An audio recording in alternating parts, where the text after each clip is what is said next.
사랑합니다. 성도 여러분, 오늘도 하나님을 찾고 예배하는 모든 심령 가운데 하나님의 은혜가 넘치시기를 기도합니다. 지난주에 살펴보았던 역대하 26장 1절에서 7절 말씀을 다시 읽어드리겠습니다.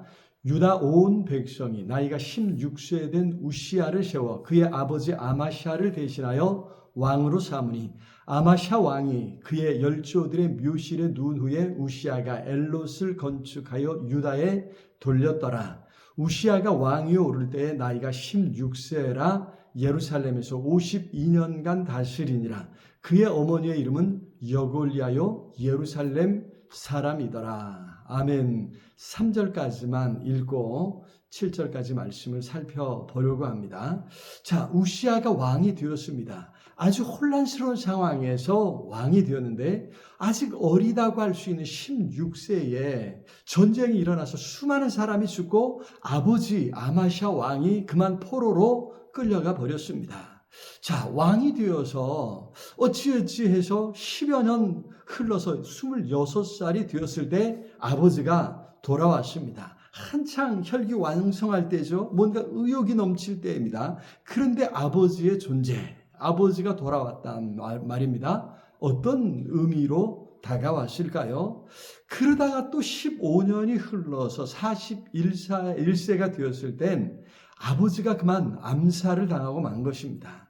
아들인 자신에게도 큰 위협이 아닐 수 없었을 것입니다. 자, 이처럼 참으로 혼란스러운 그런 시대에 그런 상황에서 왕으로 살아가는 것입니다. 그런데 여기 우시야는 그런 험악한 세월에 5절에 보니까 하나님을 찾았고라고 말하고 있습니다. 이전 성경은 여호와를 구하였고라고 번역하였지요. 여기 찾았고라는 말의 히브리어 단어는 라아라고 합니다. 보다, 검사하다, 인지하다, 숙고하다, 발견하다, 관찰하다, 그래서 분별하다라는 뜻입니다. 아마도 하나님 말씀을 통해서 하나님을 알아가는 과정을 묘사하고 있지 않나 싶습니다.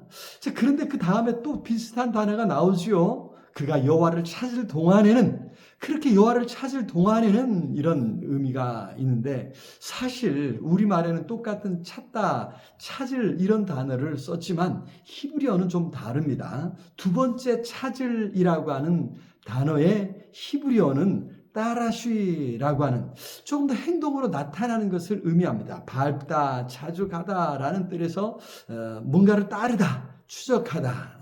여기서 뭔가를 찾고 묻고 예배하다라고 하는 뜻으로까지 사용된 단어입니다.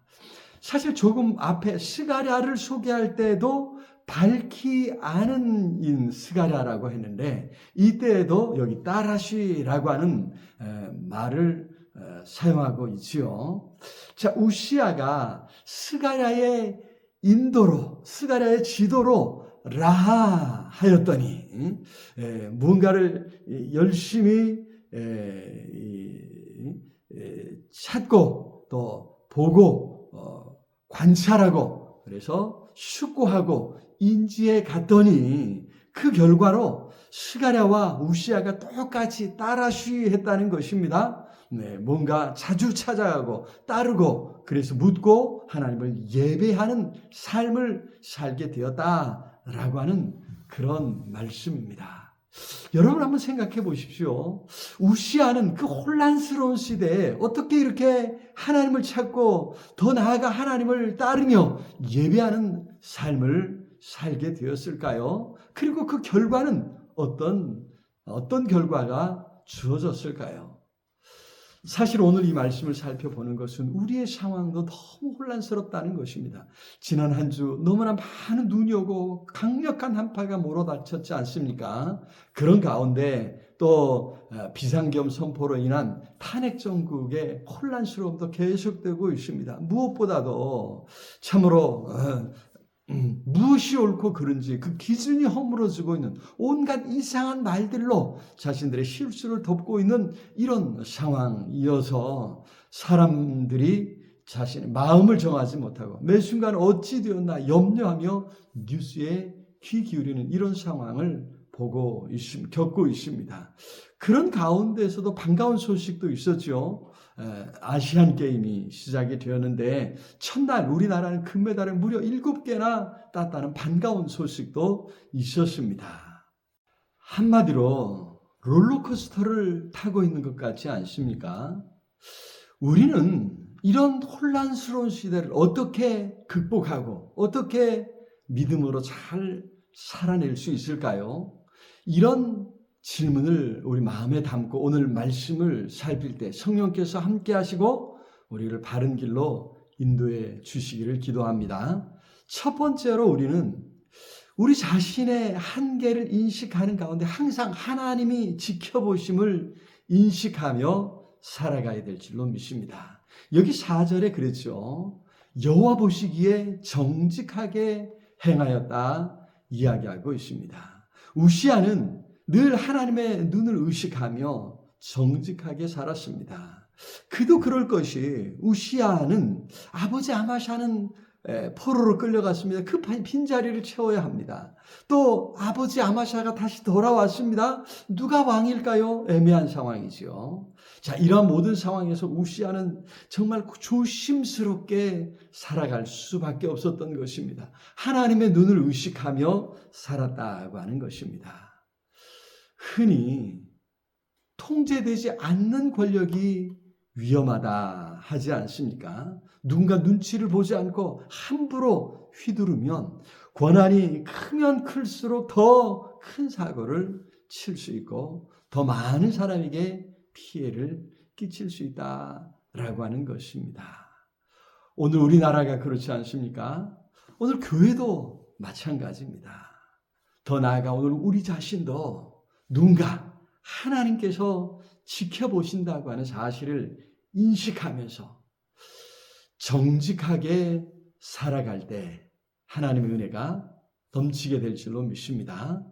두 번째로 여호와를 찾고 예배하는 사람은 믿음의 스승, 믿음의 좋은 친구를 가까이 한다고 하는 것입니다. 여기 3절에 우시아 왕의 어머니가 나오는데 여골리아라고 예루살렘 사람이라고 했습니다.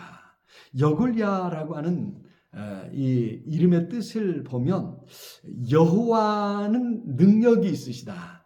여호와께서 지배하신다라고 하는 의미입니다. 지극히 신앙적인 이름이죠. 아마도 수도인 예루살렘 주변에 살고 있는 예루살렘 출신의 믿음 좋은 가문에서 자란 여성이었을 것으로 생각합니다. 흔히 유대인들은 어머니의 신앙이 중요하다고 하지 않습니까? 어머니가 유대인으로서 율법에 대한 이해를 가지고 가정에서 하나님의 말씀을 순종하고 말씀에 따라 살도록 자녀들을 지도하는 것이 중요하다는 것입니다. 아버지 아마샤가 말년에 하나님을 떠났지만 어머니는 끝까지 신앙을 지켰던 것이고 그렇게 우시아는 하나님을 알고 섬기는 일에 최선을 다하는 삶을 살게 되지 않았겠습니까? 그뿐만 아니라 5절에 보니까 하나님의 묵시를 밝히 하는 스가랴가 사는 날에 하나님을 찾았다 말씀했지요. 스가랴라고 하는 좋은 스승을 만났다고 하는 것이죠. 자, 하나님의 묵시를 밝히 아는 그런 사람이었다 이야기해주고 있습니다. 믿음의 사람이 가까이 있는 것이 복입니다. 믿음의 사람들을 가까이 하고 교제하는 일에 우리가 힘써야 될 줄로 믿습니다. 근목자흑이라고 하지 않습니까? 나쁜 사람들과 어울리면 잘못된 길에 빠지는 것입니다. 선한 길, 바른 길을 가는 사람과 가까이 할 때 참으로 우리의 삶도 하나님을 가까이 하는 삶을 살게 될 줄로 믿습니다. 그래서 저는 자녀들을 위해서 기도할 때도 항상 좋은 믿음의 사람들을 만나게 해달라고 기도합니다. 좋은 믿음의 사람들과 함께 하시기를 바랍니다. 세 번째로 여호와를 찾고 예배하는 사람은 하나님의 뜻을 힘써 행한다고 하는 것입니다. 우시아가 왕이 되어서 가장 힘썼던 일 중에 하나가 2절에 나오는데 엘롯을 건축하는 것이었다고 했습니다. 자, 엘롯은 이스라엘 유다의 변방에 있는 지역입니다. 누구도 돌아보지 않던 지역이었는데 우시아가 엘롯을 건축하고 이스라엘 백성이 거기에 살아가도록 이스라엘 백성들의 삶을 크게 확장하고 편안하게 했다고 하는 것입니다. 6절과 7절에서는 블레셋과 싸우는 모습을 보게 됩니다. 당시에 강력한 최첨단 무기로 무장했던 블레셋과 싸우는 것 절대 쉽지 않았을 것입니다. 그런데 우시아는 여기서도 하나님의 능력을 믿고 하나님께 주신 가나안 땅을 점령하고 가꾸고 확장하는 일에 힘썼다는 것이죠. 그랬더니 7절에 하나님이 그를 도우사라고 말씀했습니다. 그렇습니다. 하나님께서 기뻐하시는 일을 힘써 행할 때 하나님께서 도우시는 것 당연하지 않겠습니까? 사랑의 주님, 심히 혼란스러운 상황입니다. 이런 혼란스러운 상황에서 우리가 더욱더 하나님이 지켜보심을 기억하며 정직하게 행하겠사오니 하나님 믿음의 사람들을 가까이 하며 하나님이 기뻐하시는 일을 찾고 힘써 행하겠사오니 성령으로 함께하사 우리를 좋은 길 선한 길로 인도하여 주시고 이 모든 혼란스러운 상황을 능히 이겨낼 수 있도록 극복할 수 있도록 붙잡아 주시옵소서. 오늘도 성령으로 함께 하실 줄 믿고 예수 그리스도 이름으로 기도드리옵나이다. 아멘. 오늘도 우리 주님 안에서 승리하시길 기도합니다. 사랑합니다.